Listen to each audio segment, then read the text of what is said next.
to define what is live load, what is wind load, what is dead load. It is not required. It is only required to calculate. So if you go with the requirement one by one and like answer the requirement or answer the question, so that's it. So if it is required a discussion, so you can write a discussion or essay about. If it is only calculation or like using formulas or something like this, so you have to just calculate and write down the answers. Okay, fair enough. Does this make sense? Does this make Yeah, sense? yeah, it does. It does. And then I guess where you explain, you say point 4, where it says critical load combinations. I'm guessing that's where we're going to look for some references to explain what's actually happening. Yeah, something like this. This is something like this you need to explain or discuss. But other than this, so it is like calculations, mainly calculations. Okay. No, I understand. That makes sense. Thank you. No worries. So now I'm sharing the solved example of beam. Okay. And sorry, just to interrupt you. So just so I follow where you're at, this is in week 8.2. I'm guessing this is just beam design part 2 solved example. Is that right? This is one of the important examples we have to help you to solve the requirement of assessment 2 part C. So here, this is an example of B3. If you look at B3, the blue one here, it is similar to B1 you have in your shed. Just like two slopes, but your one is only one slope. But the same procedure for calculation is similar. So this is intermediate rafter. This means that it carry half of the bay from top and half from bottom. So how much it carries, or the load width of this beam is, if you can mention, 7 or less? Are you asking that question, are you? Yeah, I'm just because from here, this is the important thing when calculating the load on beam or column. What is the load width is carried by this beam. So the load width of B3 is half the bay from top, half the bay from bottom. So it is almost 1 bay, or exactly 1 bay, which is how much? 7 meters. Would it be 7 if we've only got half, if we only got one slope, or just 14? I think maybe 7. Yeah, 7 for all of them, 7, because it is. Can you see the mouse? The mouse pointer. So this beam is carrying half of this bay and half of the bottom bay. So it can carry 1 bay at a whole bay, which is 7 meters. Because each beam carry half from top, half from bottom, half from top, half from bottom. So we are sharing the area between the supporting beam. That's why the load width of this beam is 7 meters. Right, because it's only 1 bay, and we're only working out 2 bays, right? Yeah. Okay, so this is the important thing. So now, if the second step or the first step is to what is the loads on B1. So you have, because this is a roof beam, so it is ceiling, insulation, surface weight, self weight of Berlin, roof sheeting, and on weight of rafter. So in your calculation of dead weight of B1, you have to include all of this. Right, and because because obviously dead load is a load that's permanent, right? So all of those things would permanently be staying on top of the column / beam. Yes. And I'm guessing that's why we got to then work out the weight of our roof sheeting, the insulation, all that type of stuff, right? Yes. Okay, makes sense. The second load you need to calculate, which is easier or simpler than the dead load, which is life load. To get the life load, you have to go to the Australian standard 1170.1. And what was that? Sorry, I missed that last little bit. Sorry. 1170.1. Sure. Yeah, so you can get the life load from there. In the example, you will find this, but I'm just like, this is like brief what you are looking at when you calculating the load on a beam. So the third step in loading is the wind load, suction and the pressure on the roof, and also on the walls if you are calculating for a column, because in your assessment you have to calculate the wind load on column as well. Okay? The wind load and what, sorry? Or just again, on the column, the wind load on the columns as well.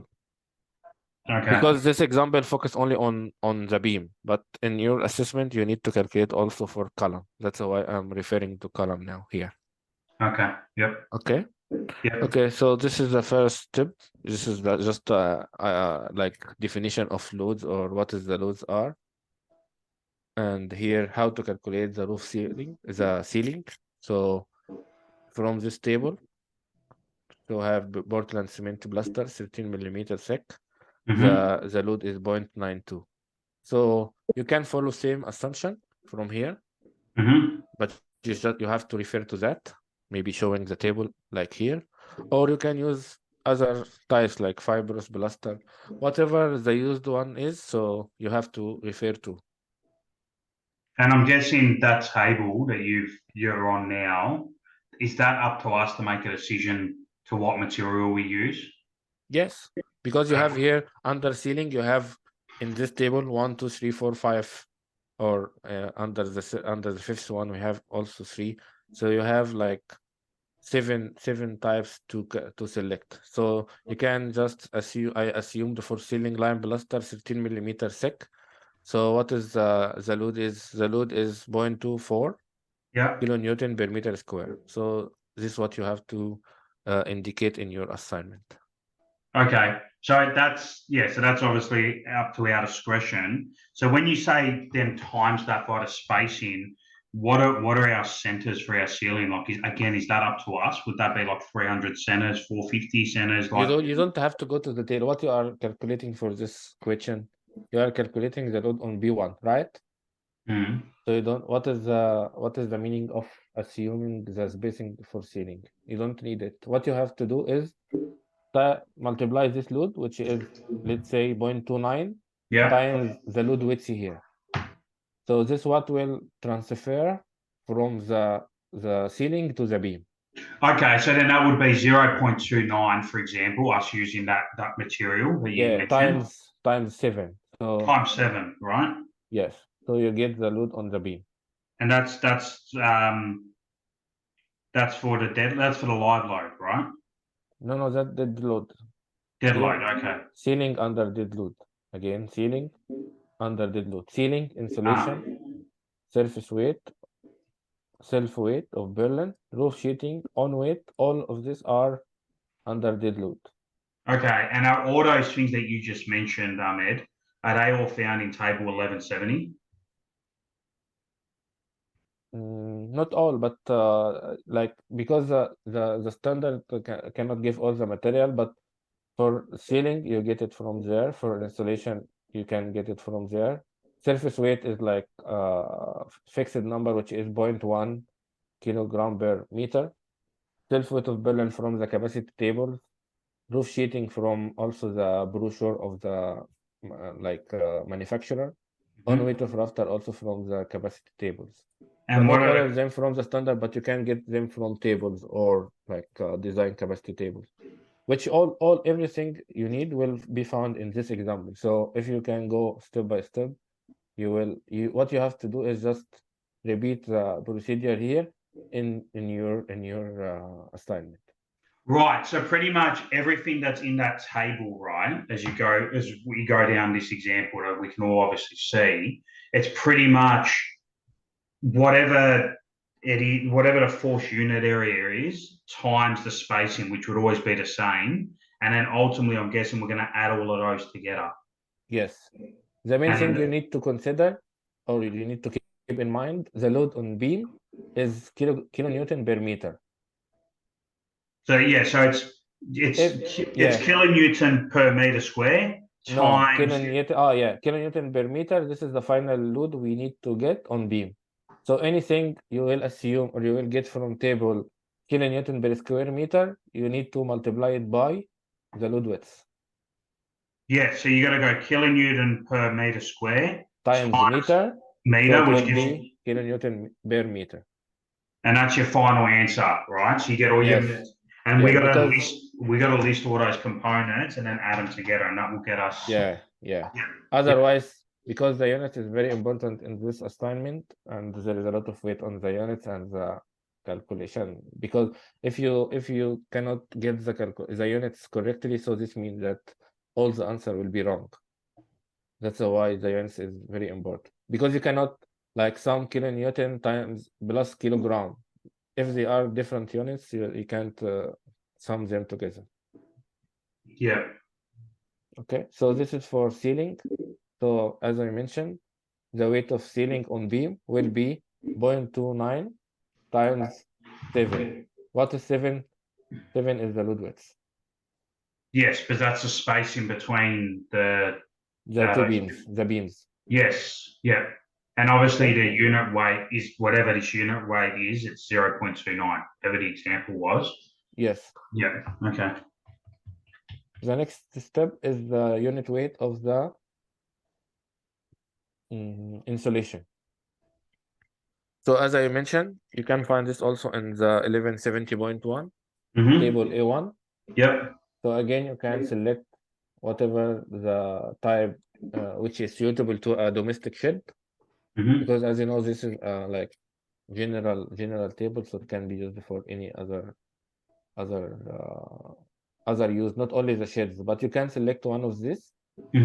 So I suggest to use like light one, not very heavy one, because it's already this roof is not accessible, so you can use a light one, like maybe fiber cement sheet, uncompressed or compressed, or even whatever the type you will use, just mention it in your assumption, in your assessment. Yep, no, makes sense. Okay, so for this example, the example choose insulating sheet, which is fiber cement sheet, insulating sheet, which the weight, what is the weight of this? 6.9. But this for cubic meter. So the unit is kilonewton per cubic meter. So if we go here, so here we have to include the thickness and the spacing, because it is not ready for just for use, not like the ceiling, because you see here, because the unit here is kilonewton per cubic meter. That's why a further step is needed for this one. Okay? Right. So because it's by volume, you're then going to work out the thickness of your insulation, which you'd get in your product brochure, plus the spacing, which is still, and then because that's 3, that gets you back to kilonewtons per meter, right? Yes, because at the end we need to like reach the kilonewton per meter, which is our final answer unit. So because it is kilonewton per cubic meter, we need to multiply by thickness. When we multiply by thickness, it becomes kilonewton per square meter. And then we will multiply by the load width.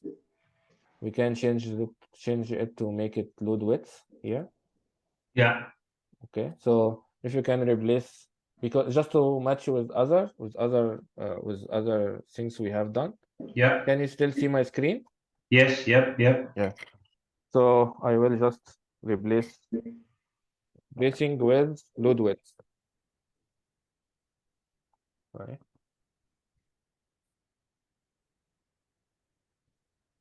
I can't.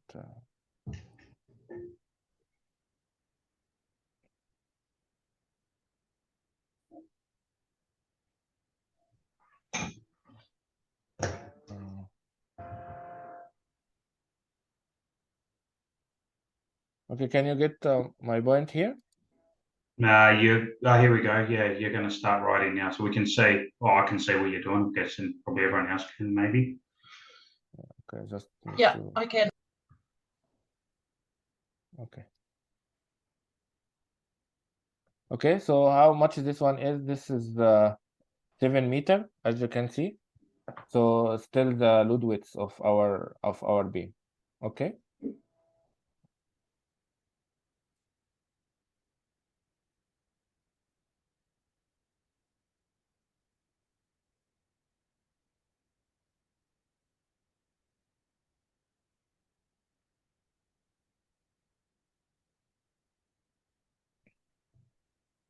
So now we find the load on the beam from insulation, which is 0.483.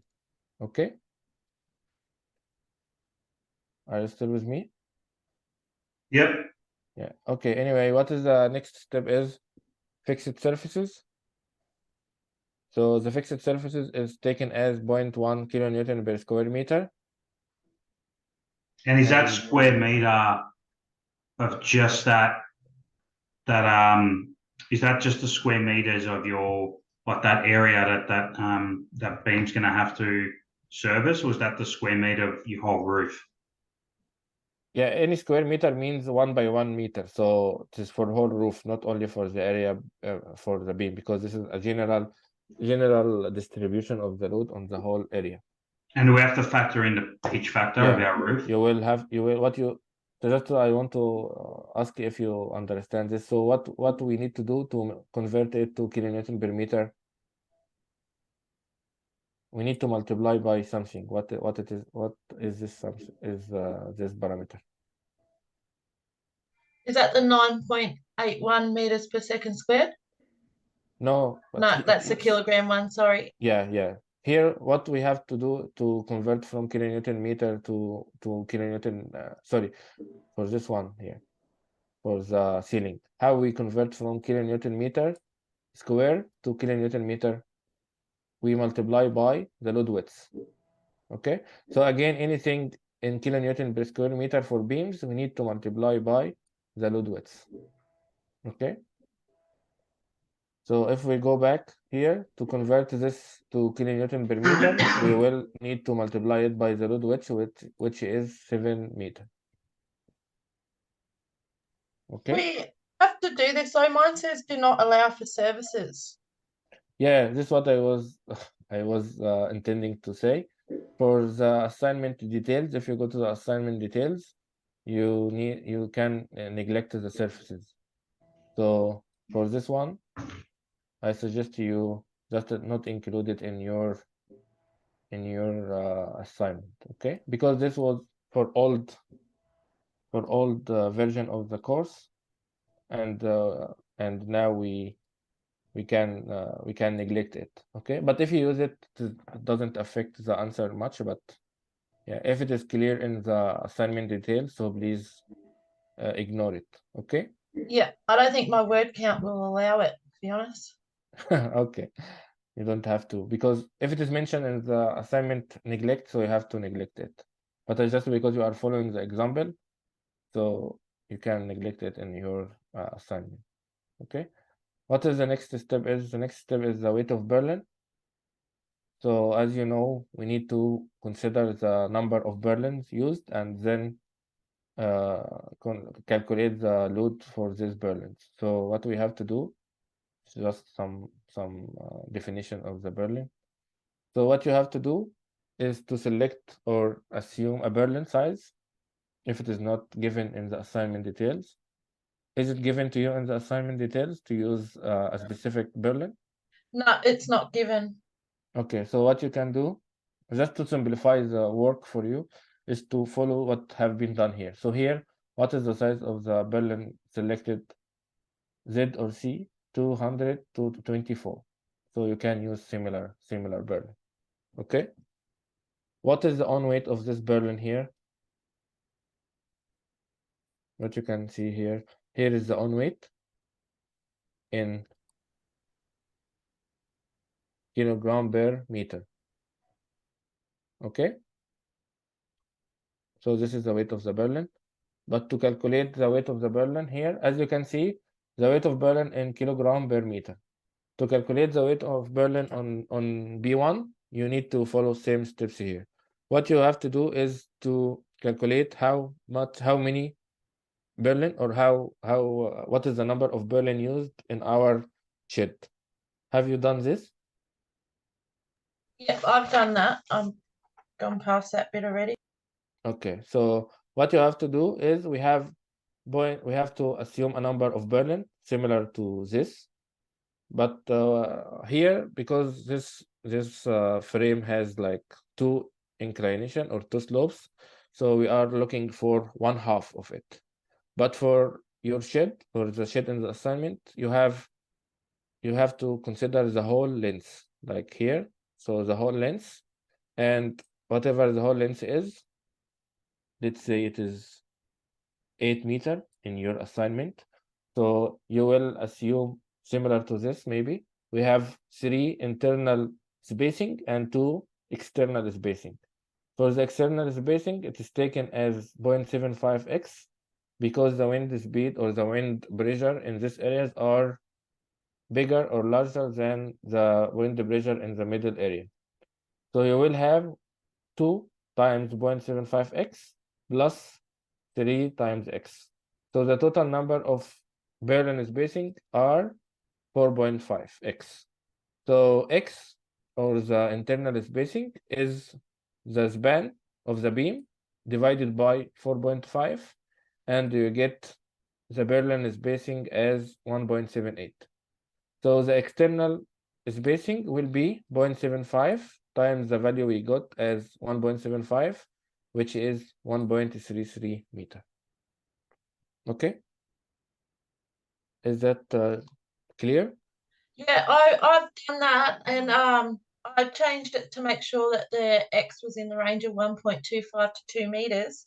But I'm assuming that's okay for span rib. Like I've been told to use like Lysart span rib for the roof sheeting, but I couldn't find where the purlin spacing maximum and minimum for span rib was, so I just went between that 1.25 to 2 meters, if that makes sense. Yeah, Is this that is okay? yeah, this is okay because this is like not a formula or something, but this is by experience. So they allow for from a range of 1 to 2 meter. So this will be a good range of purlins. Yeah, okay, no, that's what I did, but I did go digging down span ribs documents to try to find what they wanted, but I couldn't find that, so I just stuck to what this said here. Yeah, if you want to go for this detail, it will be the width of the sheet from like for the manufacturer sent to the sites. So the product has each roof sheet has a width of the sheet itself. Oh, Because, okay, yeah, no worries. so this will be the maximum spacing for the Berlin. Yeah, Okay, no, that makes sense. Yeah. okay, no worries. So now, how to calculate or get the load of Berlin on the beam? So what you need to do is follow this formula here, which is the unit weight of Berlin. The unit weight of Berlin, we get it from the table of Lysat, if you use Lysat Berlins, times the load width of the beam, which was 7 meter in our case here, number of Berlin divided by length of rafter. Okay, so from table, we get it as 7.24 kilogram per meter. Here is the problem. What is the problem here? As you mentioned earlier, Erin, so we need to convert It's the this unit. kilogram, yeah, the unit. So 7.24 times 9.81 divided by 1,000 to convert it from kilogram to kilonewton.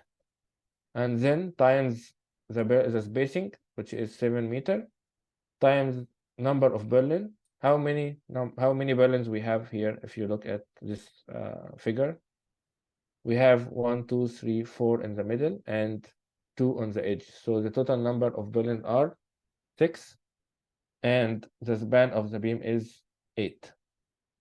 Okay, so the answer, which is finally in kilonewton meter after conversion, is 0.372. Okay, do you have any question about this?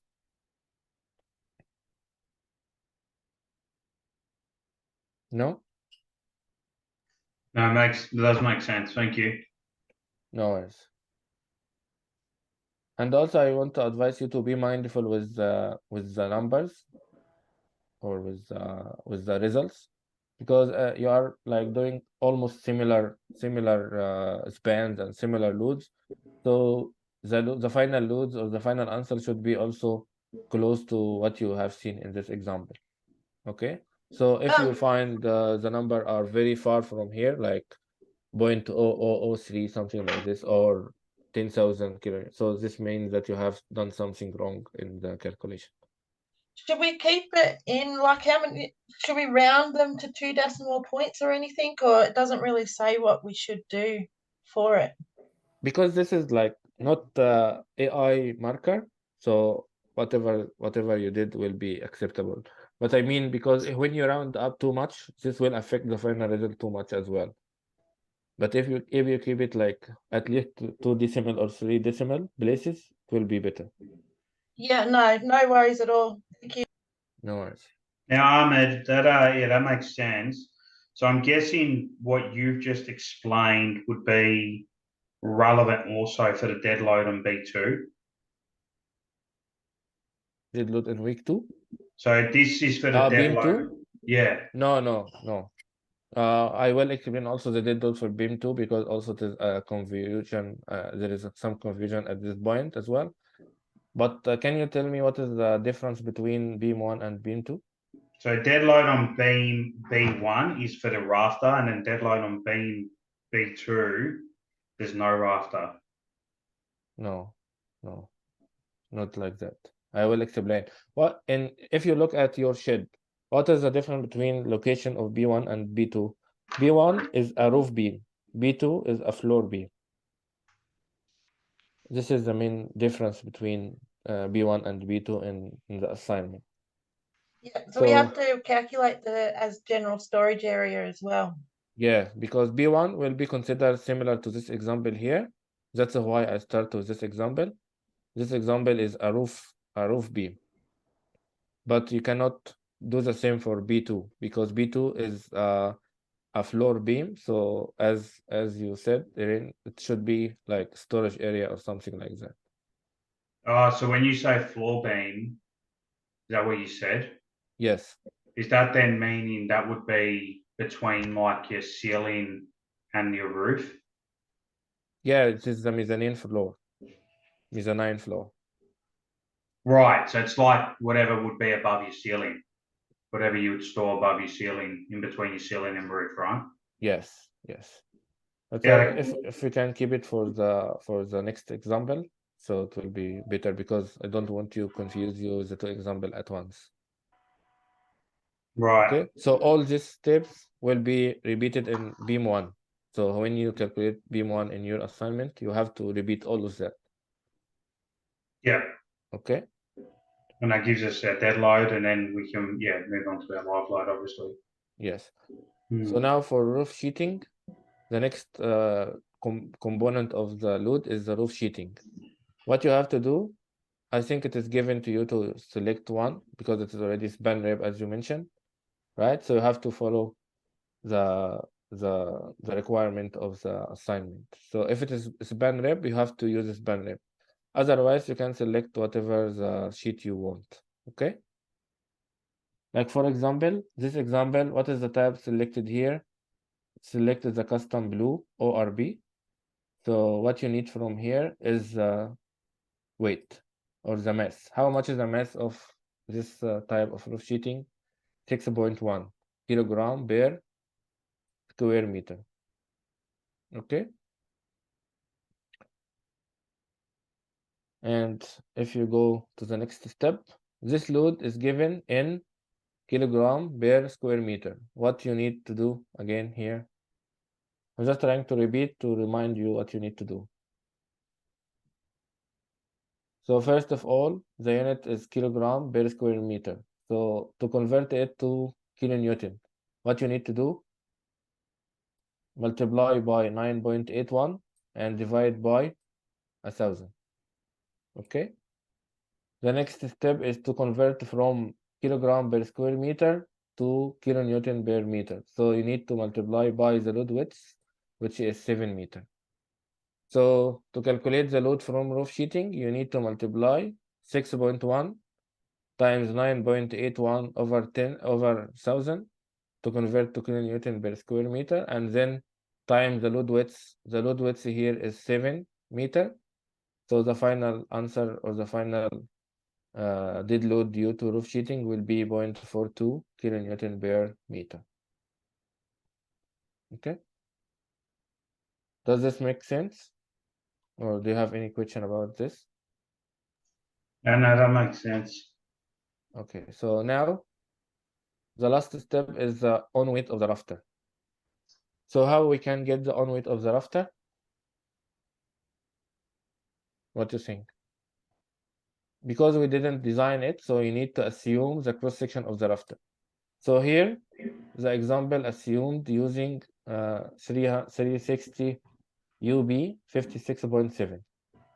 So this universal beam section, and then using the table, go to the table, the design capacity table from one steel or any other table, and get the self weight of the rafter. From the tables, the on weight of the rafter or the self weight of the rafter is 56.7. So how can we use this? So obviously, once we do all our calculations, we realize what our load would be, would then work out what the appropriate rafter is, right? Yes, but just it's like you need to make assumption to move on and then check this at the end. So because you need to include the on weight or the self weight of the rafter, you need to have like initial section to start with, and then after calculating all the loads and moments, so you can check if this section is adequate, or you need to use a smaller section or bigger section. Okay, but when we make our assumptions for the calculations, we base it off 360 UB 56.7. Yeah, you can use same assumption like here. Okay. So what is the on weight of the rafter? 56.7 kilogram per meter. So what do you need to multiply it by the load width, or we just need to convert it from kilogram to kilonewton? Just from kilogram to kilonewton. Yeah, because it's already given to us as per meter, so we don't have to multiply by the load width, right? What we just need to do is convert by multiplying by 9.81 divided by 1,000. So the final answer is 0.556 kilonewton per meter. Okay. So what is the final dead load, or what is the total dead load is? The total dead load is the summation of all the components we have done. So roof sheeting, ceiling, insulation, ignore the surface, purlin, and rafter. So it will be 0.42 plus 2.03, 0.48, 0.372, 0.556, and the final answer will be something in kilonewton per meter. What you have noticed here, all the units are consistent because you cannot sum different units. The units should be consistent. That's why we have trying to keep all the units as kilonewton per meter in all the components. Okay. Do you have any problem with the on weight? Oh, sorry, the dead load on B1?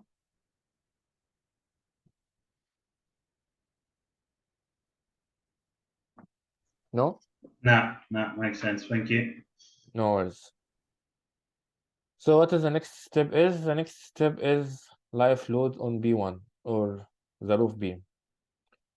If you go to the table of 1170.1, table 3.2, you will find a different type of roof. But this roof is under other roof because it is inaccessible roof, or like the roof has minimum life load.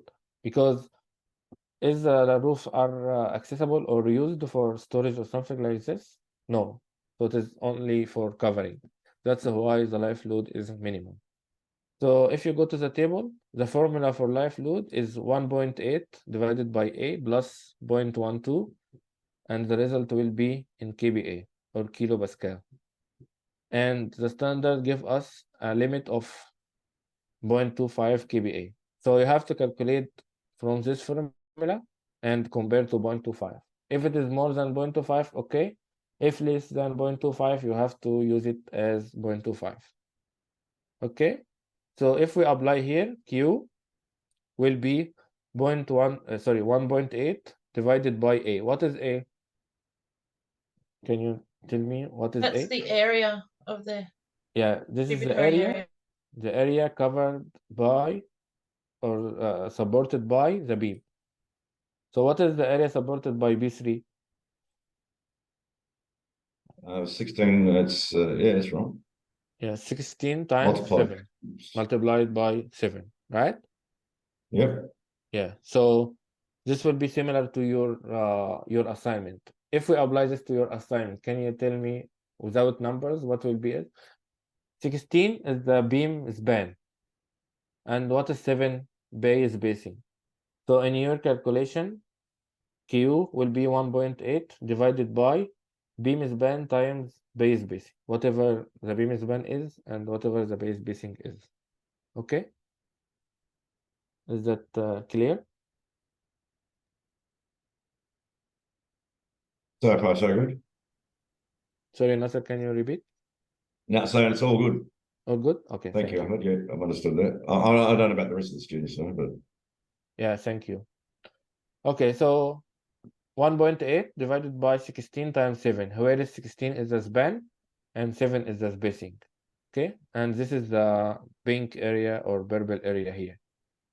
Plus 0.12. So what is the final result is 15 or 0.15 kBA.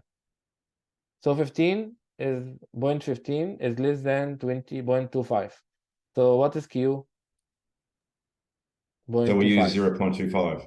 Yeah, so this also Gotcha. something you need to consider. You have Yeah. because most of the time this value will be less than 0.25. So you have to take it as Q equal to 0.25. Okay. So now we get the Q on the roof in kBA. How to calculate the life load on B1? What is kBA equivalent to? kBA is equivalent to kilonewton per Kilonewtons square per- meter. So as we discussed earlier, to convert from kilonewton square meter to kilonewton, what we need to do? Sorry, kilonewton per meter. We need to multiply by load width. 1,000. No, multiply by the load width. It is already with us in kilonewton per meter. So if it is kilonewton, you don't have to convert to already because it's already converted. So you have to only convert from kilogram to kilonewton. But if it is already kilonewton per square meter, you need to convert it to kilonewton per meter here. So to convert from kilonewton per square meter to kilonewton per meter, you need to multiply by the load width. Load width. How much is the load width here again? 7 meters. 7 meters. Okay. So the final answer is 0.17 kilonewton per meter. Meters. Okay. So as you can see, the load width is very important in your calculation. If you decide the load width wrongly, so all the answer will be wrong. So I will ask you again, what is the load width in your assignment? Do you have anyone have answer? It's one bay space. Is that what you mean? It is the bay spacing. Whatever the bay spacing is, it is the bay spacing, right? Yeah. Okay. So just want to confirm this with you. What is the last load we have? Wind load. Okay. So for wind load, what is the standard we are using? Just a reminder, 40, 55. This is the tolerance standard wind for housing. I think you are using this. Are you familiar with using it? Yes. Okay. So what you need to do, you have a lot of parameters in your assignment, details. So you have wind class, wind region, shielding, and all this stuff. So using all the parameter given in your assignment details, you will go to the AS 4055, and using table 2.1, you will find two speeds: ultimate limit speed and serviceability serviceability limit state speed. Because this is a requirement, is important in the assignment as well. You have to calculate both the speeds, not only one speed. Okay. What is the next step? The next step is to calculate. The next step is to calculate the net wind pressure. Yeah, the next step is the wind pressure. Okay, so the wind pressure using the ultimate limit speed and the serviceability limit speed.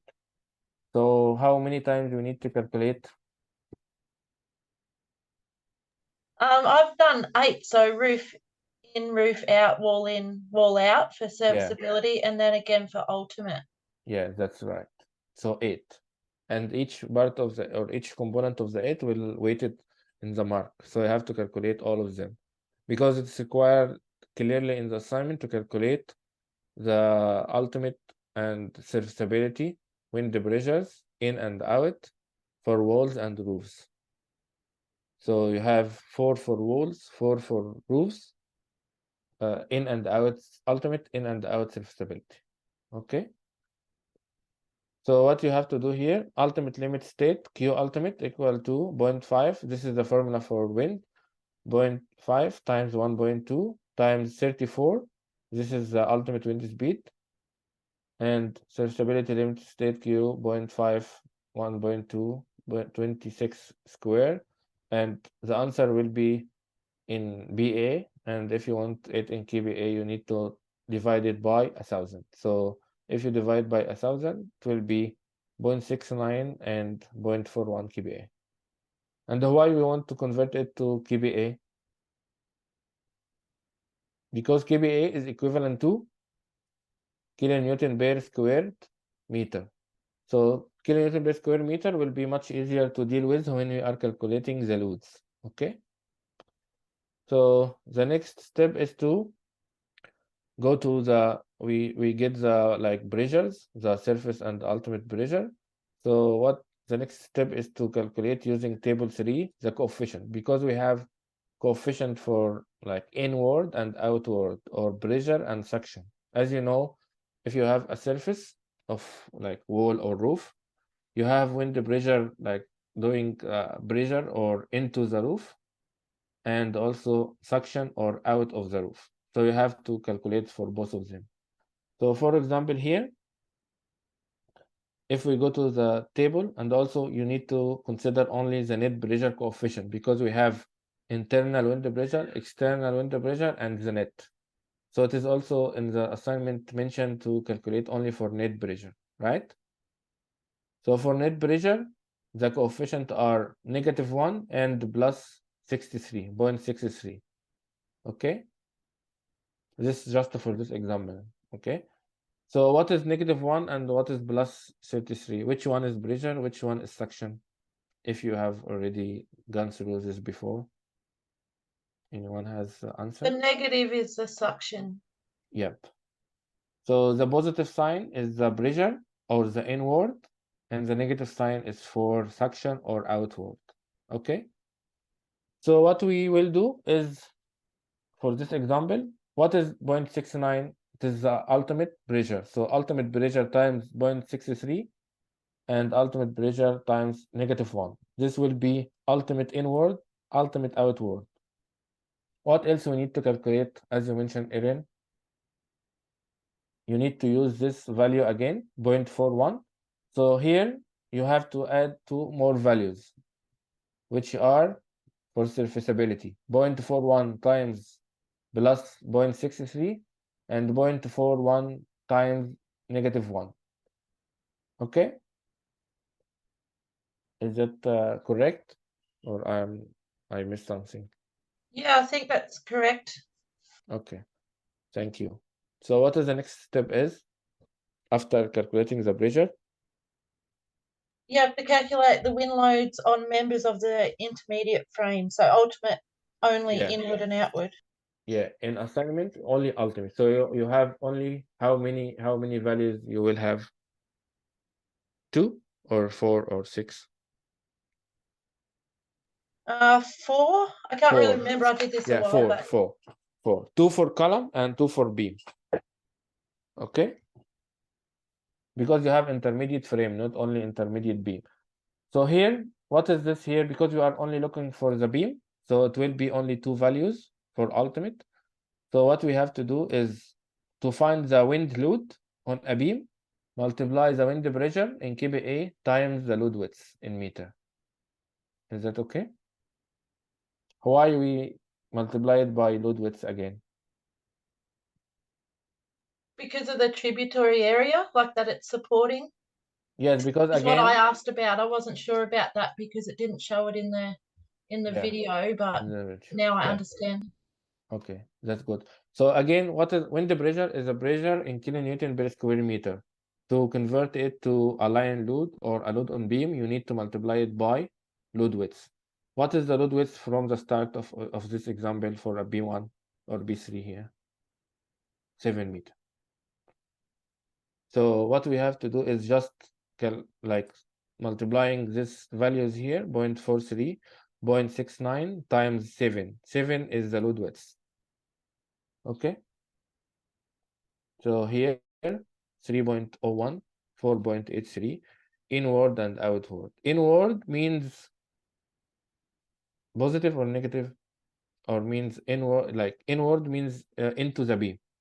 Outward means out of the beam. Okay. Do you want me to explain this? I just, you still can see my screen? Yeah, I can still see your screen. Okay, so I just share a different thing. Okay, can you see here now the whiteboard? So here we will have this, if this our beam, B1. So we have two types of wind load. What is this referred to? And what is this referred to?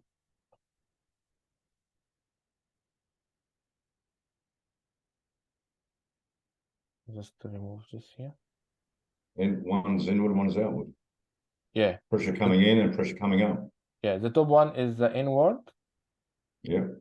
Inward, which is from our example was 3.01 kilonewton per meter. The second one is the outward, which is 4.83 kilonewton per meter. Should we have a diagram of this in our report? Because I haven't done that. I've just done the calculations. No, you don't have to. What you have to do only maybe when you write the answer like this. This is inward and 4.83 kilonewton meter outward. I just refer to just to explain to you. If you, I want to confirm that you have understand what is meant by inward and outward. Okay, is that okay? Yeah, it's very okay. So we return back to our example. Please stop me if you need to something to repeat or something need more clarification. Okay. So do you have any problem with the load calculation? Because that's all for the load calculation. Do you have any problem?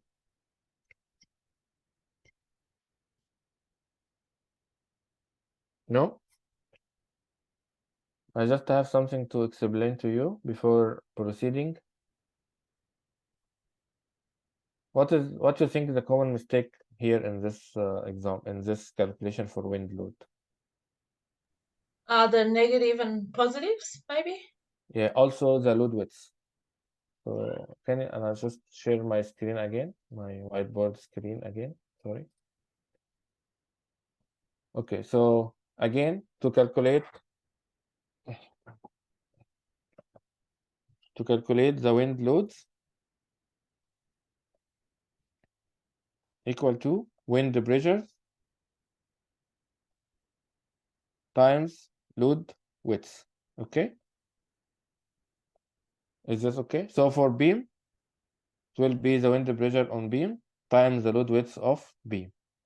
So for example, our shed or our plan, if this is the beams, oh, sorry. If this our beams, I will name this as B1. What is the load width for B1 again? If this was 7 meters. 7, yeah, 7 16 so, by 7 if you want the yeah, this 16 meter. Thanks, Nasser. Yeah. So if we take the load width, so half from top again, half from bottom. So this is the load width wide width of B1, which is 7 meters. So, for example, as we mentioned here, the load pressure was, for example, 4.3, and here was 7 meters. The common mistake is here. Some student or from previous deliveries just want to mention to avoid, okay? From previous deliveries, taking this 7 meter by 16 meter instead of 7 meter. So what is 16 meter here? They It's take the total beam length. span as load width.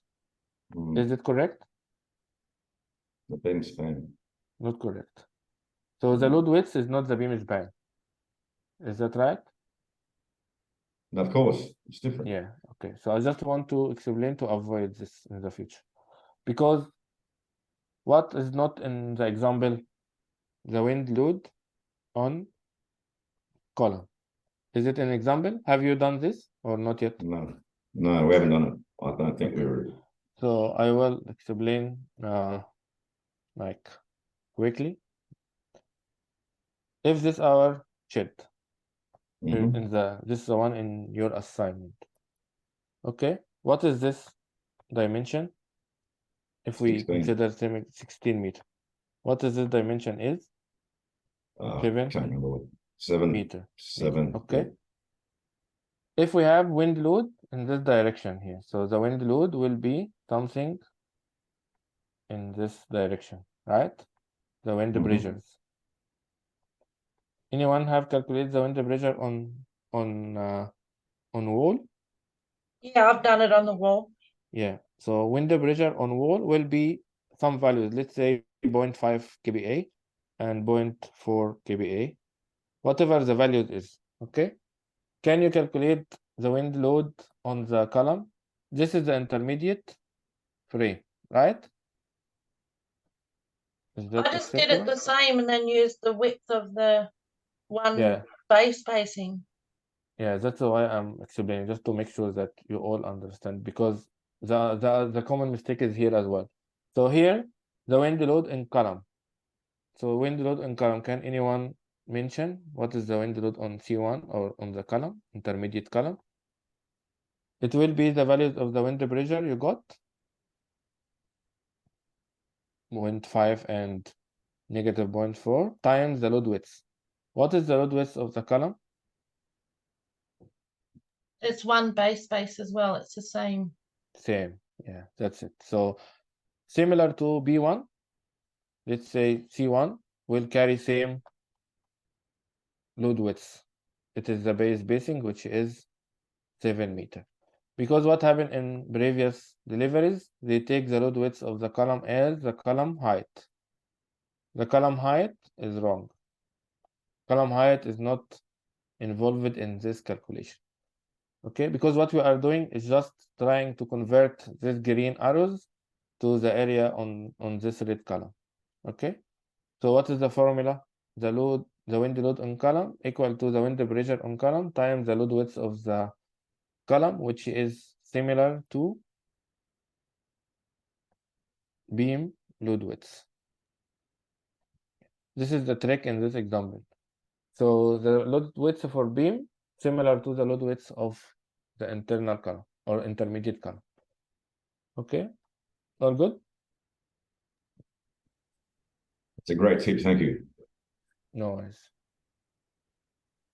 So do you want to continue or there's already... Continue. We're loving it. Sorry, can I just play that back to you just to make sure I fully understand? So when I'm talking about the wind load, I'm just talking about it on, let's say in the example, we've got rafter B1 and then column 2.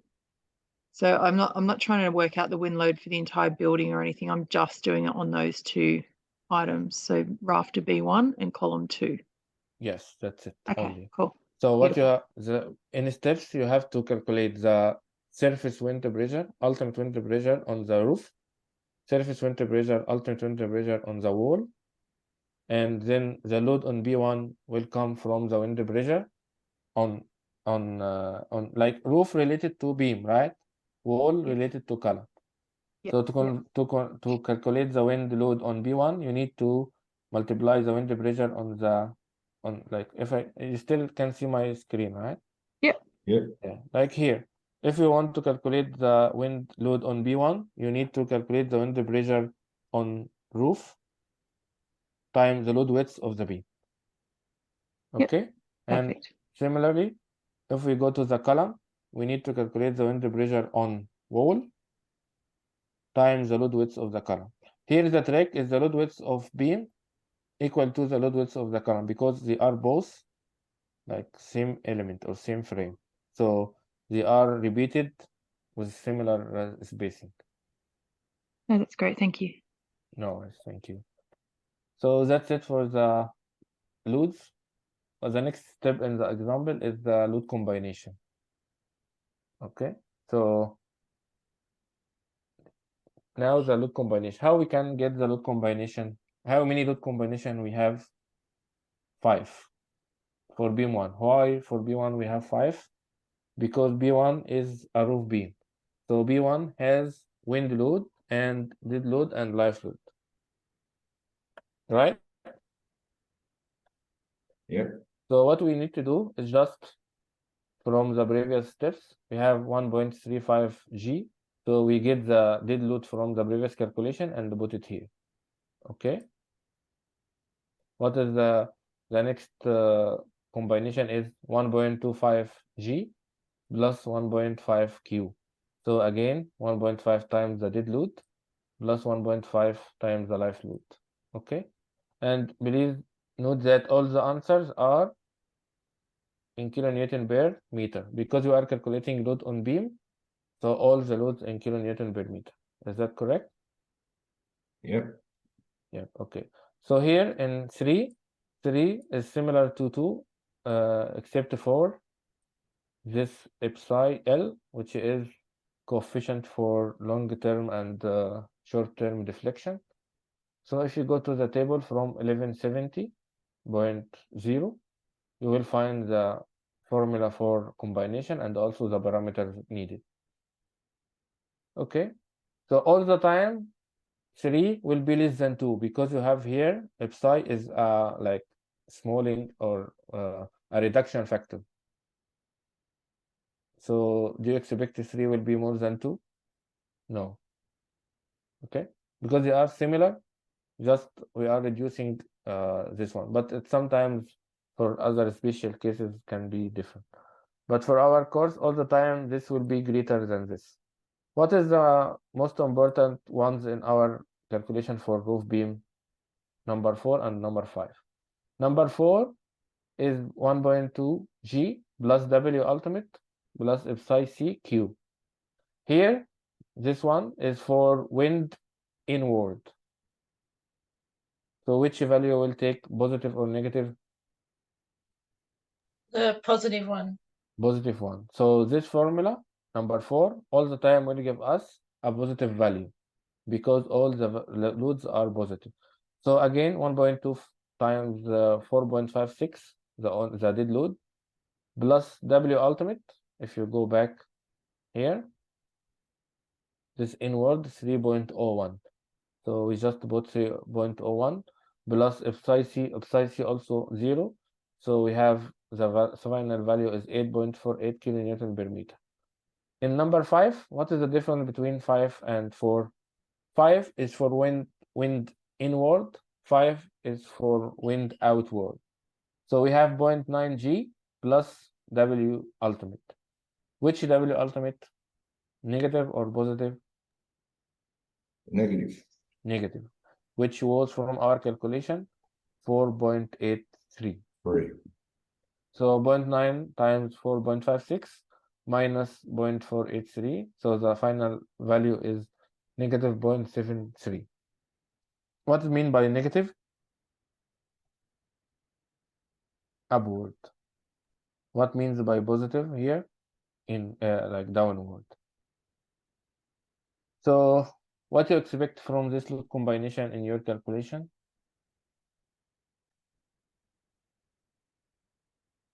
Then we use number 4 because it's the most adverse one. Yeah.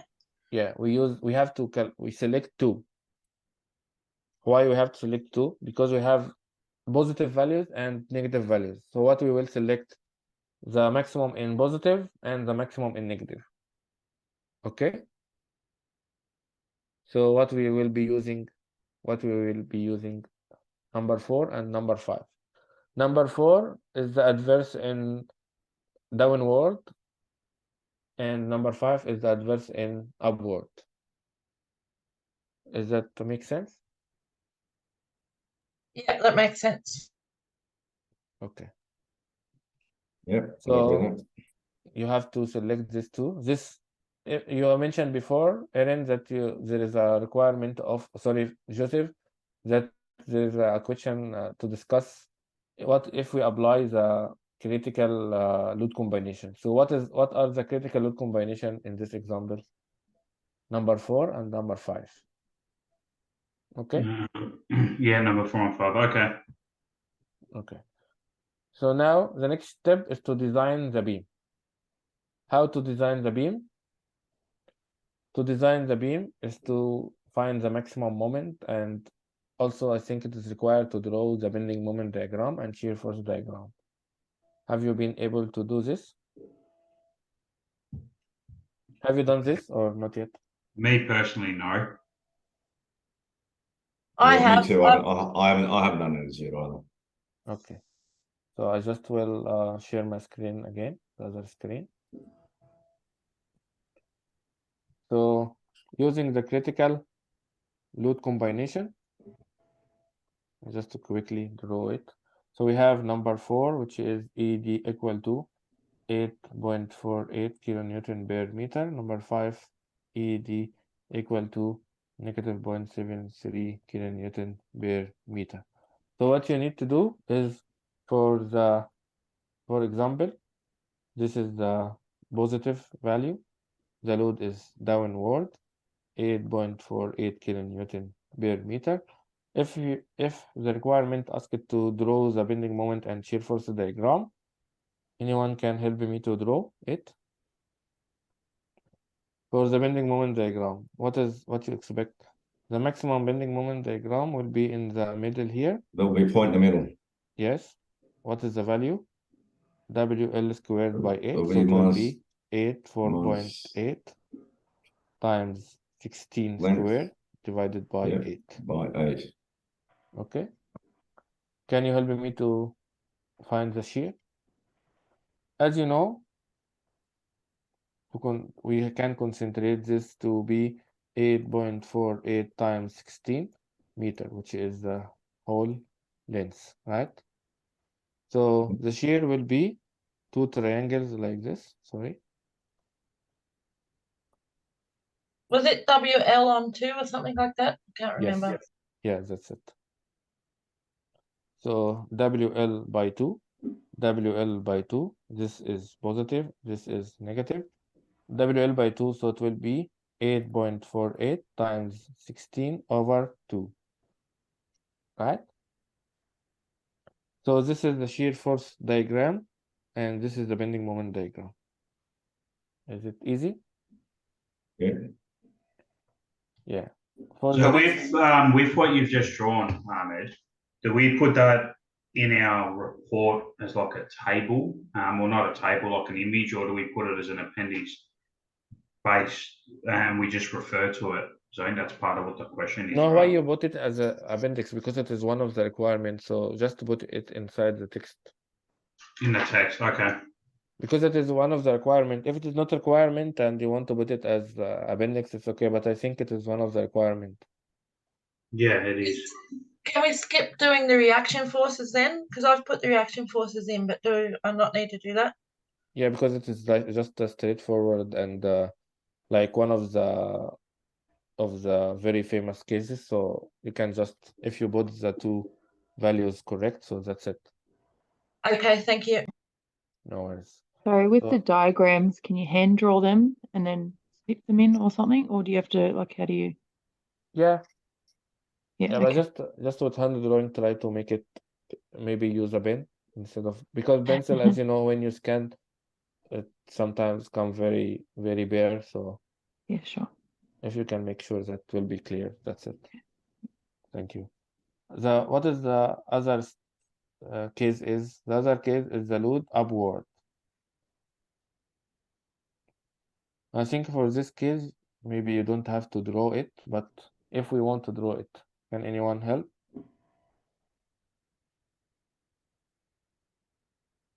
Or it will confuse you. I will only draw the moment, but what do you expect for a moment? Here, when the load was down. In the middle, we'll be in the middle again. Yeah, in the middle, but below or above the data? Above. Above. So the moment will be something like this. Still parabola, still the maximum in the middle, somewhere here, WL squared by 8, but it is reversed. Why it is reversed? Because the load is acting upward. So the bending will be like this. So if we want a value, the maximum value here, what to expect for the maximum value? Because this is required in your calculation. So it will be the load 0.73 times the span 16 square divided by 8. Okay, is this clear? That's very clear. That's a good tip because we didn't do any of that in any of the examples in the learning weeks, you know, but Ahmed. I just do this also for because you mentioned this last week, so I was intending to do this week. Well, I haven't done this in my report, but I think it's because we have to do this for beam 2, which is an internal beam, so it doesn't have the wind load. Yeah. So I haven't done this negative one, which is what's just put me off now. I'm not sure. That's what I'm saying here. That's what I said. Because we didn't come across any of this negative one. It was all about the positive, the bending moment. Yeah, the you bending want me moment to below. remove it? I don't think we have to put it in the report, do we? Because I've done it all and I haven't actually done that. So I was like, I don't know now. But Matt, that's a great lesson. That was a good something to learn that we haven't learned before. That's all. It's good to know, but if I need to put it in the report, I need to go back to my report. No, because you said the important thing. What is that B1 is internal, is external beam or roof beam, so it is subject to upward and downward wind load. But for B2, it is internal beam, so there is no wind. Yeah, because all this extra stuff is only for the internal, the floor beam. Yes, but if we continue our example here, you will see what I have done. I think you haven't go through the example before. Is that correct? No, we haven't. That's what I was saying. No, that's very good. I've done it all for the positive value, not the negative. So. Oh yeah. Okay, so if we go here, this is the positive value of the moment. So as we mentioned, 8.48 times 16 squared over 8. So this is the value of the moment. Okay, and I just will skip this one now, and just to go for this one first. So the positive or the downward moment will be something like this. How we get this one? Again, 8.48 times 16 squared over 8. So the positive moment, as you can see, will be below the data. Okay, for the reversal action or the upward, so this time the bottom flange is under compression and no lateral strain, and the moment, how much the moment is 0.73 times 16 squared over 8, which is 23.36, and the moment will be, as you can see here, above the data. Okay, so for this case, the moment is below the data. Sorry, for this case, the moment is above the data. Okay, are you happy with that? Yes. Okay, so up to here, I think because it is not required in the assignment to design B1, so maybe we can stop here, and then because I need to I need to explain something in the floor beam. But have you go through the design of Rafter before? No. Okay, so I will explain only for the positive moment, because as you mentioned, Aaron, it is not required to design the negative because there is no negative. So we have only to do the positive, okay? So I will stop at the positive here. So what you need to do to design a rafter, you need to use this chart. What is this chart is? This is the design The capacity universal table beams. for UB section. What is UB section stand for? Universal beams. So if you look at this chart, what is in the y-axis, what is in the x-axis, and what we got. If you look at the y-axis, it is design That's member the low moment loads. capacity. Yeah, this is the member capacity or moment. So in y-axis we have moment. In x-axis we have effective length.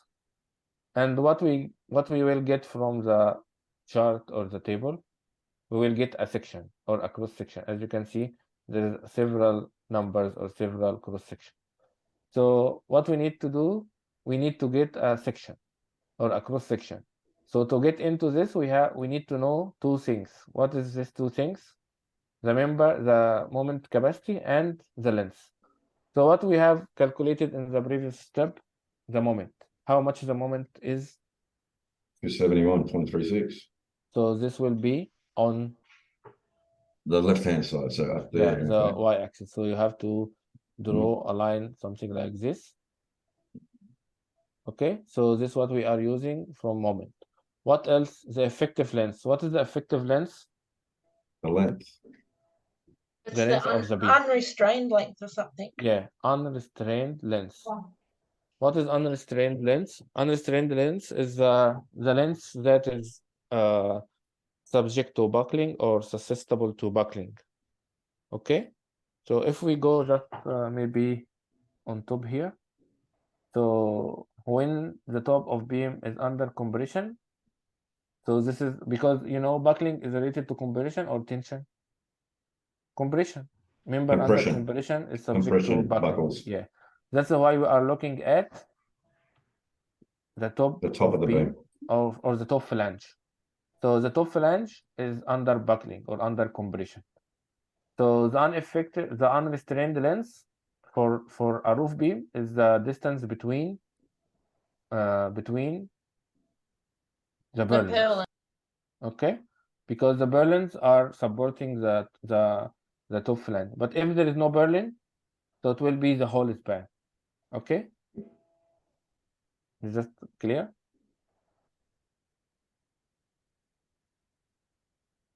Yeah. Okay. Anyway, for our beam here, because we have purlin, so the purlin are supporting these points. So the unsupported length is only the distance between the two purlins here. How much is the distance between the purlin? 1.78 or 1.85.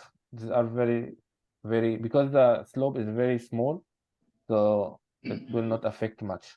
So the unsupported length here is 1.85. So if we go to this table or this chart, so here is the point of 1.85.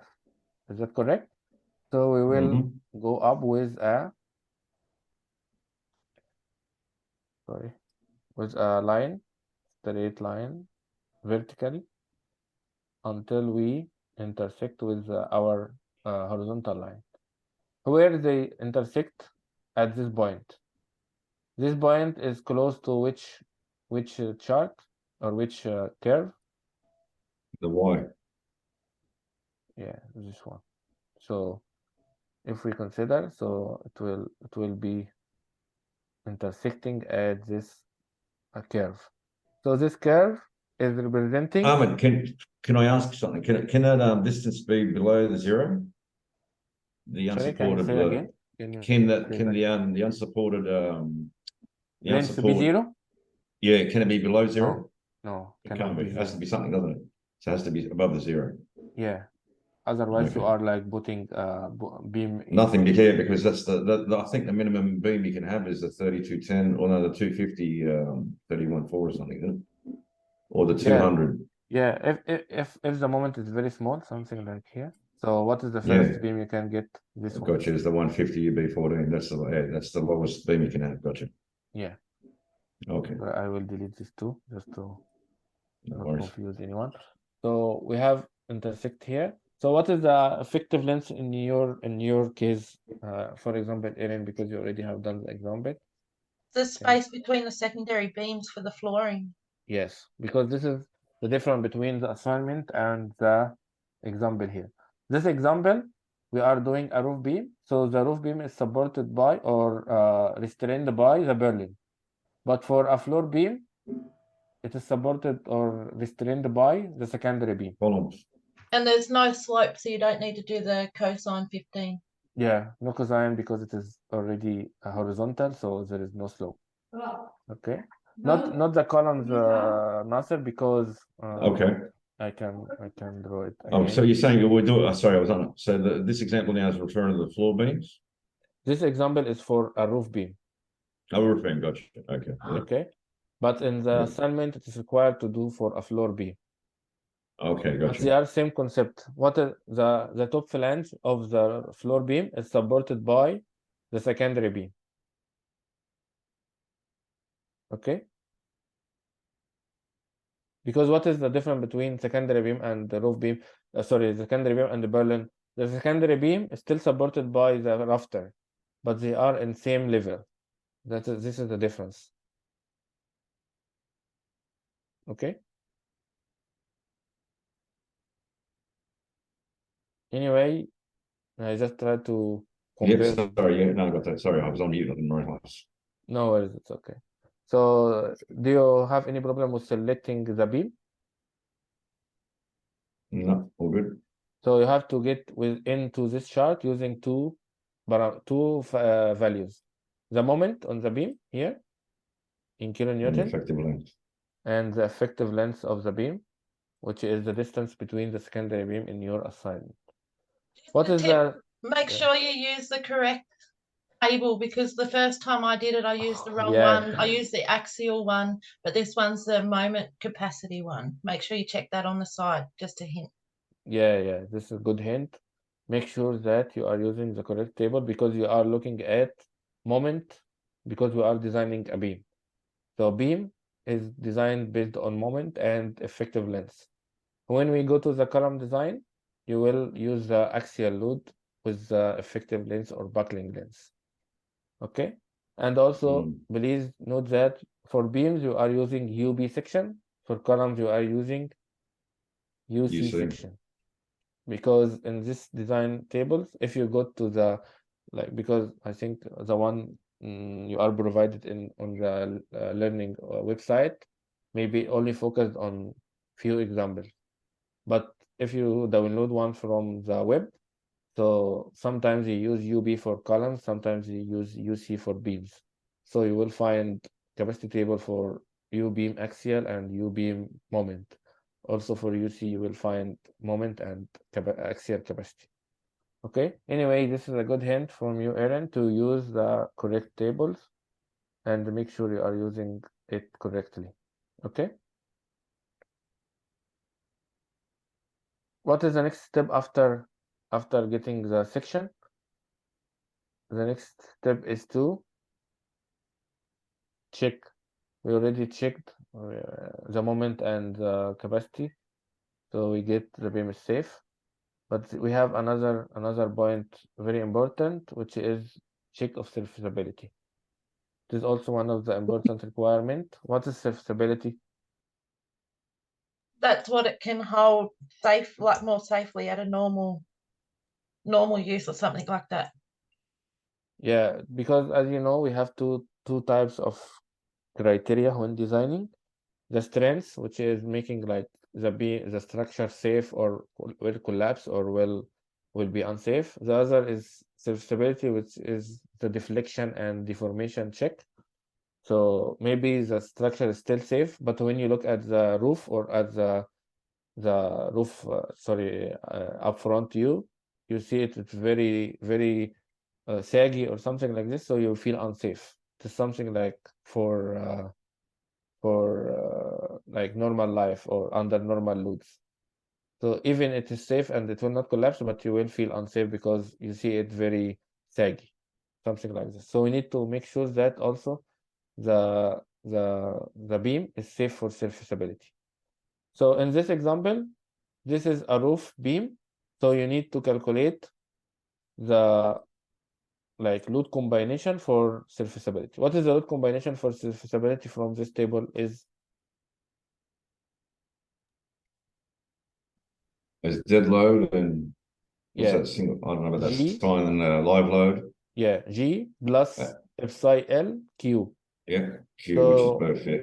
Yeah, you need in your calculation to calculate also this load combination for the deflection because it is one of the requirements. So G plus psi L times Q. Okay, Yeah. and when we check the deflection, we will check with the span over 300. Whether the limit. Yeah, this So is the it's limit. be the 16 divided by 300. Yeah. So here, what is the load combination for serviceability? As you can see, psi L is 0 for roof. Yeah.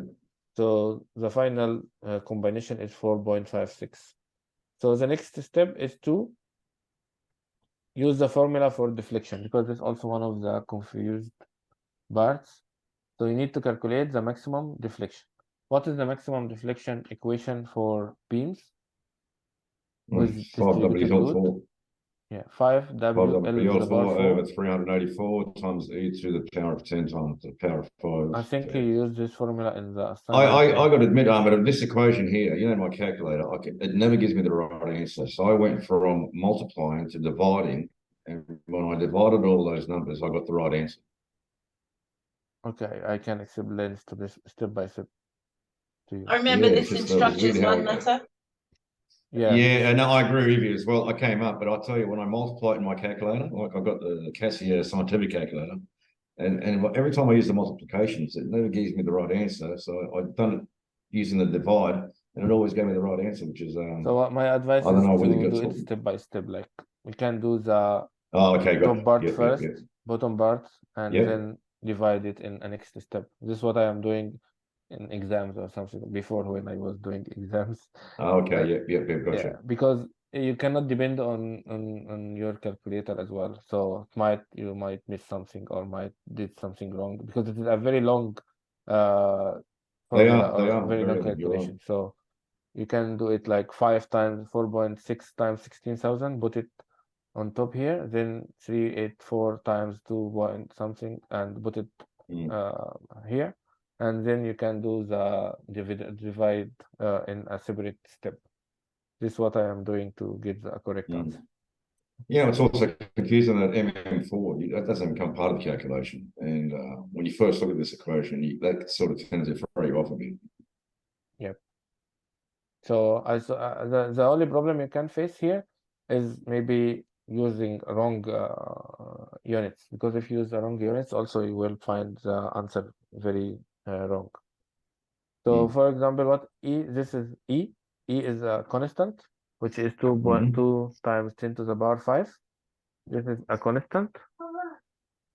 And also I is also constant. Where we get I we get it from the capacity table like here.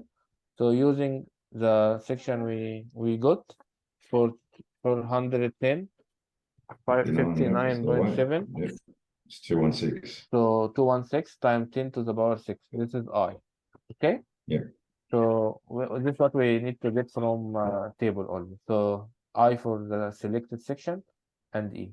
So then 5 times 4.56 Newton. The good thing is kilonewton per meter is equivalent to Newton per millimeter. So we don't need to do anything for the load. What you need to consider or keep in mind all the time, the length, because the length most of the time given as meter. So you need to multiply it by 1,000. Right? Yeah, so then 10 to the power 4, 16,000 to the power 4 divided by 384 E and I. Okay, the final answer should be in millimeter because it is a deflection. Deflection is like displacement or like a length, so the final answer should be in millimeter. So the answer is 90.1 millimeter. What you need to do is this answer to complete because this is not only for calculating the deflection. This is not the check. The check means you check something according or related to something else, right? So this is the deflection of the beam. We need to consider or compare it to the deflection from the standard. So what is the allowable deflection from the standard? L over 300. Where we get this one again? From the from this table here. The other one. Span Yeah, over span is over 300. So span So 16 meters over divided by 300, 53. This means that the beam deflection is more than the allowable deflection by the standard. So what we need to do? Get a bigger beam. Get a bigger beam, because what happens when you get a bigger beam? You increase the inertia. When you increase the inertia, what happens to the deflection? It decreases. Decreases, because it is reversely related, right? Just the idea what we are doing. So everything will keep almost same, except for the I. That I number increase, for the 216. Yeah. Like, for example, if you take something above, let's say this one. So what is the inertia is? 554. 554, which is almost double or close to 2.5 times the selected one here. So we selected a bigger one. Then the deflection reduced to 40.78, which is in the parameters. Yeah. Which is under the 53. Under the limit, 53. So the selection is. And for the factor of safety, that comes in okay. Yeah. So also my advice to you is you have to consider the serviceability check, and if it is unsafe, or sorry, if this case happen here, similar to here, you cannot leave it like this. If you leave it like this, so the mark will be deducted. So what you need to do again? And when we do that again, do you need to show the working out for every single time? Yes. Okay. Only for the deflection. Mine came out as it was good for serviceability. So does that mean that I could have done something wrong? Like, are you expecting it to need to be changed in the report, or not necessarily? Before we was marking on like you need at least to do twice trials, 2 trials, because as you know you cannot get the correct answer from one. Because what I can do, let's return back to the beginning of this example. What I have done here, select this one, right? Why I select this one? Is this a big section or a medium section or a small section? I don't know. No idea. That's medium. Medium. Small section. If we go to the table, because we already get more than it. We reach 530, right? So it is almost. Sorry, Ahmed, I just need to pop off. So thanks for your help tonight. No worries. Anyway, I will upload it to the cloud. Thank you, guys. Okay, thank you. Bye. Good luck, all. See ya. Bye. Thank you, Joseph. So what if you can see here, the table is from 610, and you have a small section and bigger section. So I can select the bigger one from start. But is this correct?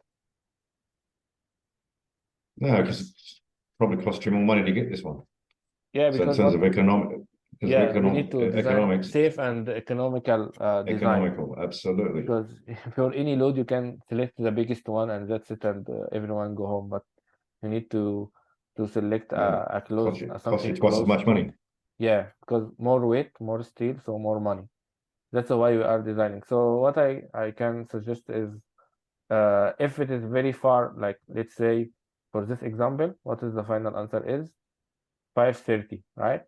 And for your selection, it was 610. So what you can do is, if you think the selection was very far from the moment, or the deflection is very far from the allowable, you can use a smaller section instead of bigger section. So what happened here, we selected a bigger section, right? If you see here, the deflection was more than the allowable, so we select a bigger section.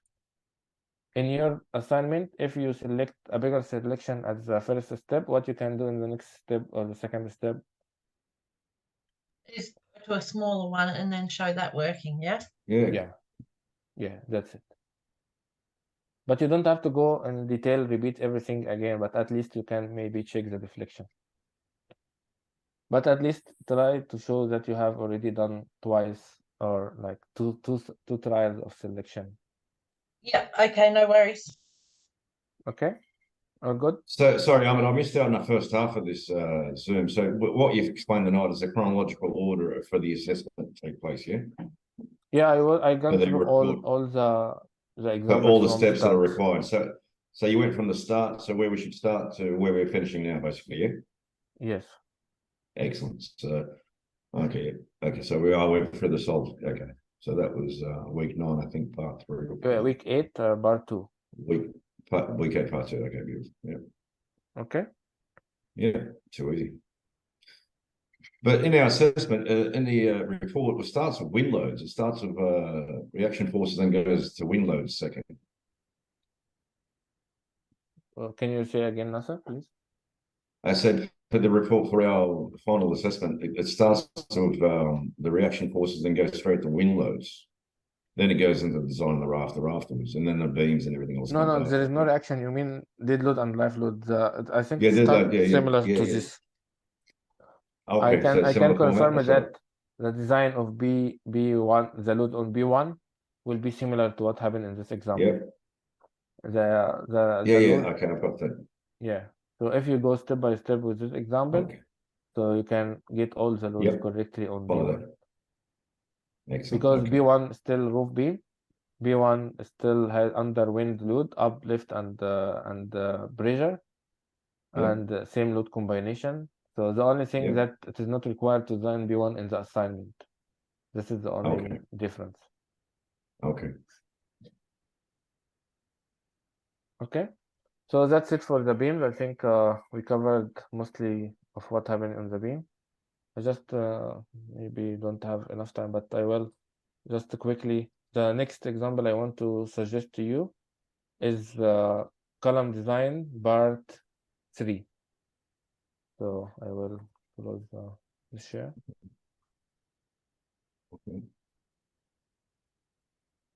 Have you gone through columns or not yet as well? Yeah, I've done the columns. Okay, so can you see my screen now? So it shouldn't be so. I was doing this example before, Nasser.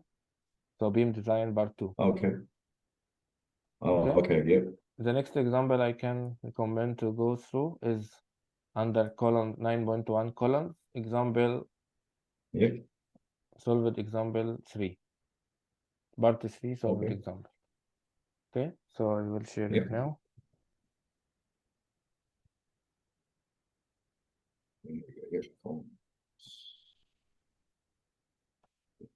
Okay, can you see it now? Yep.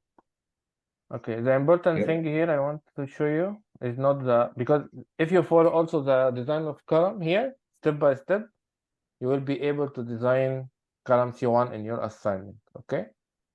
But because we don't have time for now, so we cannot go through all the example again, maybe later, or if we can do something else. But what I want to recommend here is what is the type of floor column C3 supporting? Maybe Erin can general answer. storage.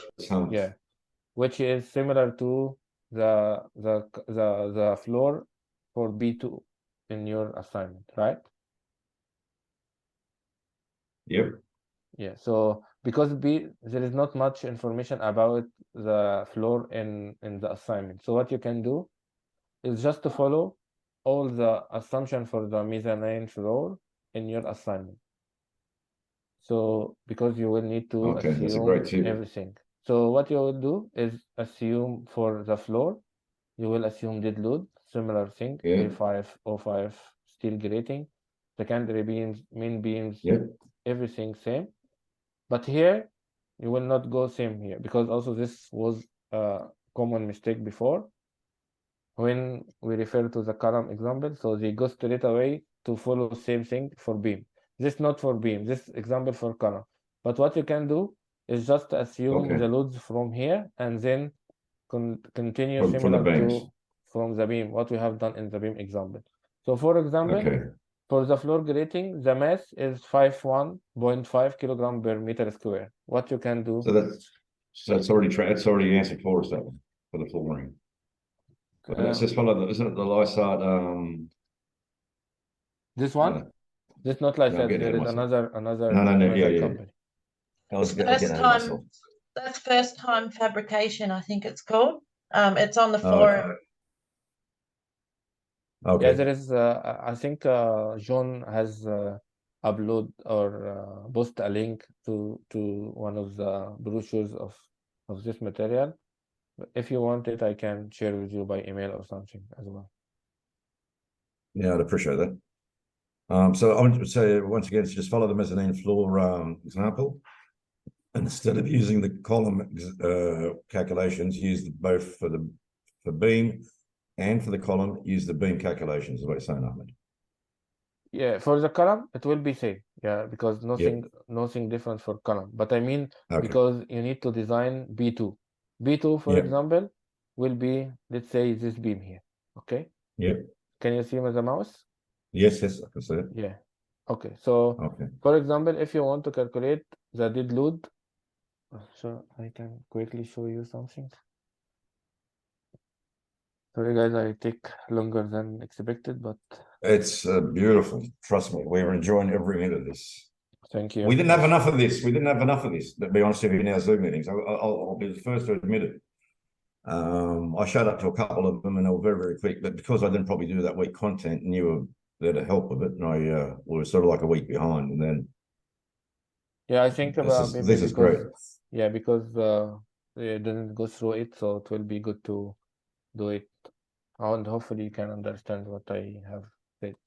So I am sharing now the white board. Can you see it? Yeah. So, for example, if we want to, sorry. So for B2, you need to assume this. You will write something like this: assume floor of or assume mezzanine floor. Okay. So what you will assume for the mezzanine floor, the flooring, something similar to what is here, A550/2 steel grating. So from the table, you find the mass is 5,105 kilogram per square meter. So for example, if I want to calculate G, the dead load on B2 from this. So G for the flooring will be 51.5 kilogram per square meter. This is the mass. To convert it to kilonewton per square meter, what we have to do? Multiply by 1,000 or? Multiply by 9.81. 9.81, of course. Yes. This to convert from kilogram to newton. Meters. Then to convert to kilonewton, you need to divide by 1,000. 1,000. That's where I got ahead of myself. This, you have to keep this in mind. So this for any conversion from kilogram to kilonewton. Okay. Then this in kilonewton now, or kilogram per square meter. How do we convert it to meter? We need to multiply by the load width. What is the load width? If we go to our example again, 7 meters. Yeah. In the example we did before, 7 meter. In this example, 6 meter. Anyway, it is in general the bay spacing, which is the spacing between all beams. So for the example we are doing now, because it is different example, Nasser, so it is 6 meters. Yep. So you need to multiply this by 6 meters. Okay, so G flooring for B2 will be 51.5 times 9.81 over 1,000 times 51.5. Okay, do you want me to calculate it for you, or? Sorry, I don't have a calculator at the moment, but it's okay. We can do that. Anyway, are you happy with this conversion and this calculation? That's fantastic. Yeah, so that's it for this one, and you can continue similar to this. So what you will do is find G for flooring, G for secondary beam. I will also do the secondary beam because secondary beam may also have idea. But if you have understood the previous example what is the secondary beam will be similar to from the previous example? Purlins. Yeah, so here the procedure to calculate the load for secondary beam is similar to what we have done in previous example for Berlin. Okay? Okay. So what you need to do is G on B2 for Berlins will be self-weight of, if you can remind me, self-weight of Berlins, or here will be self-weight of secondary beams times the load width times times load the width. number of Yes, number of secondary beams. Yeah, divided by the span of B2. Thank you, Erin. So this is the formula or the equation you need to use to calculate the load on. Sorry, I will remove this and put secondary beam. Sorry, because they are similar procedure. So self-weight of secondary beam, load width of the beam, which is here 6 meter, number of beams, span of beams. Span of B2. Okay. So for this load, secondary beam, so for example, there's B1 and there's 5 beams going horizontal. So that's what the secondary beams are. So it's B1 plus 2 on either side. Is that what we're referring to the secondary beams? So if we return back to the table, picture. Yeah, the picture, sorry. Here? Sorry. What you mean? Yeah, sorry. Yes, perfect. So in the middle of it, so yeah, you've got 1, 2, 3, 4, 5 beams going horizontal. That C3, say for example, I know it's a column, yeah, but don't mind. Oh, look at that. Look at this. Yeah, one, there it is. The sketch. Okay. How many secondary beam? 3. It looks like 3. Gotcha. Yeah, 3. So it depends on the assumption you will do. So you can mention, Okay. I will assume it 1.2, 1.5, whatever the distance is, because this depends on the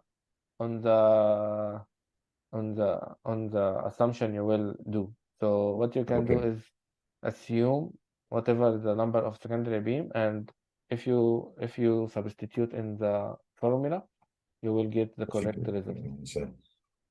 Okay. Because it's just a summation and distribute again. So like what we have done in this formula, can you see the screen now?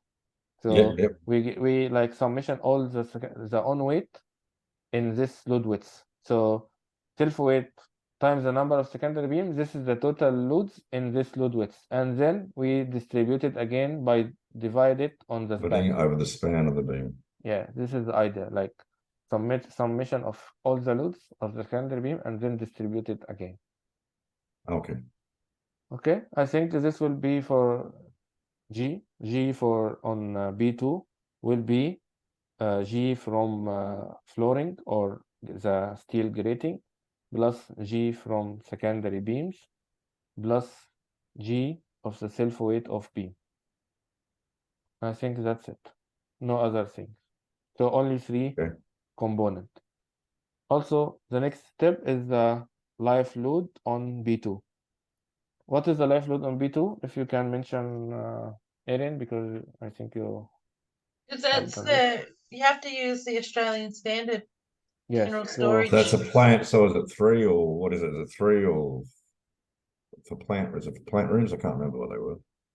5, I think. It is. I think they were 5, weren't they? 1170.7. Yeah, so just go to that one. Yeah. 0 for life load. It depends on the usage or the use of the floor. So if it is used for general storage, okay. So let's say I will just example. Sorry, go ahead. Yes, okay, go ahead. No, all good. For example, the standard mentioned 4 kBA per square meter. Meter of height. Meter square. Per meter, it's already per meter square, but per meter height. So every meter of height will goes 4 kilograms. So if the height, the story height is 7 meters, is 3 meter, So total life load will be 4 4 kVA times 3. times 3, still Which is 12 12. kVA. I use the lowest side because it's on a pitch. So I use to the lower side. Is that correct? Yeah. This lower side. Okay, no problem. But the idea is this 3 meter is not the load width, it's just a multiplication to know, because it is like density. So each meter has 4 kilograms, yeah, kVA 4 density. kPa on it. Yeah, so if it's 3 meters, so 12, if it's 4 meters, 16, and so on. So I use trigonometry and stuff to get the height of that. I've shown that in my report, how I've worked that out. Is that correct to show that? Yeah, any details will be better, but I mean for minimum, so you need at least to use the load up to the lower side. Yeah, okay. Yeah, but I think the lower side is not given. So what you mentioned that you use trigonometry to subtract the height to get the smaller one, right? Is what you mean? Yeah, that's what I did, because it's not given. You're given the highest side of the eaves height, but not the other side. Yeah, you need to subtract the projection of the difference and then get the smaller side. Yeah, okay. Okay, so now we get Q floor. What is next step is Q on B2. Q on B2 will be Q floor times load width. Is this new formula or we have used it before? Just all the time for life load. So it will be 12 kVA 12 times 6. load width, 6 meters. So the answer will be in kilonewton per meter. 72 kilonewton per meter. Okay. How does the next step is Nasser? Wind. If I calculate wind here, what is the mark I deserve, guys? I deserve. What? Say that again, sorry? If I calculate the wind load on B2 here, I will return back to the diagram. If I ask you to calculate the wind here, is there any wind here? No, there's no wind in the there. center, I don't think. no. Yeah, no wind here. So for this beam, if you calculate wind, you deserve to get how many marks? 100. This is what I was asking. If I did wind here, so no wind for internal beam.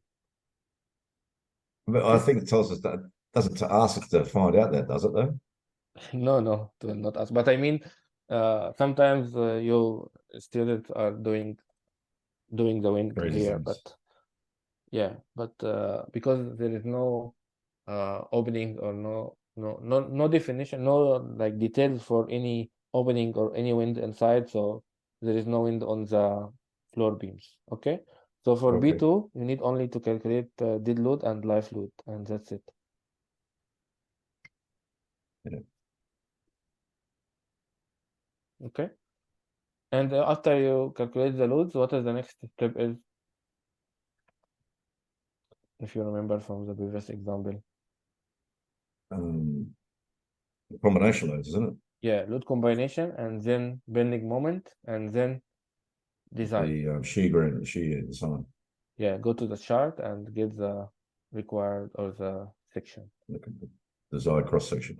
Yeah, I just want to like put some shades on this one because it is not in the design example. There is no information about the floor beam, so I want to go through this. And they are similar thing, but you cannot assume like roof sheeting and Berlin for storage roof, or sorry, storage floor, right? You cannot use same type of flow. So for roof, you can use Berlin and roof sheeting similar to example 8.2. But for the floor or the storage floor, you need to use the like steel grating and so on, and did as we have done now. And do just use the mezzanine flooring. Just going to use the mezzanine flooring for the steel grating. Yeah. Okay, so it's 51 point. B2 is supporting a mezzanine floor or mezzanine floor. Okay. Okay. All good? Okay. Fantastic. It's been a great help. But getting back to the equation up here, 51.5 times 9.8, and it's again, you multiply it by 51.5. Oh, sorry. So that was a mistake, wasn't it? Yeah, I was just thinking, well, sorry, thank you for yeah, that. because you've done it twice there, and I just couldn't figure it out. Yeah, it is 6 here. 6 meters, yeah, that's what it was. Yeah, sorry. That's okay. That's better to fix while we are here, so that's good. Absolutely. So maybe I will write the answer, so at least we have done something complete. Okay, so all right. Okay, so the value here would be 303 kilonewton per meter. Absolutely. Okay, all good? Excellent. That's fantastic. You It's a guys great for worked your out example as well. patience today. Thank you very much. Cheers. I wish we'd done more of these throughout the week, so tell you, it would have been fantastic. No, at least we have. But this one is a great one. It's gone for a long time, and it's got all the information required for our final assessment, which is fantastic. You know, so yeah, if that's it been a was great earlier, help. so it might be also not helpful because you will not be aware of what is the material is, and at least we will not have this discussion together. So that's why it's better to be today. Will it be similar? Will it be similar next week's Zoom in the last week, or? I think this is the last week, isn't it? Yeah, we still have one next week. We still have one next week? Oh, beautiful. Oh, that's all right. Well, then we'll probably start the assessment, and then if we have any troubles, we'll get a chance to ask them again.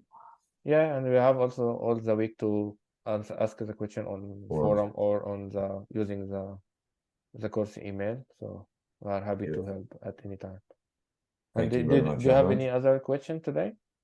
So far, so good for me. And, Aaron, thank you for your contribution in this session. It's all right, not a problem. Thanks for your help. It's great. Thank you, Aaron. Thank you, Nasser, and thank you, Norazela. Norazela is not opening the mic, but anyway, thank you, Ahmed, and have a good night, guys. The recording will be uploaded to the. Yeah, thank you. No worries. Thank you. Thank you, Ahmed. Have a good night. Thank you. Thank you, Aaron. Thank you. All right. Bye.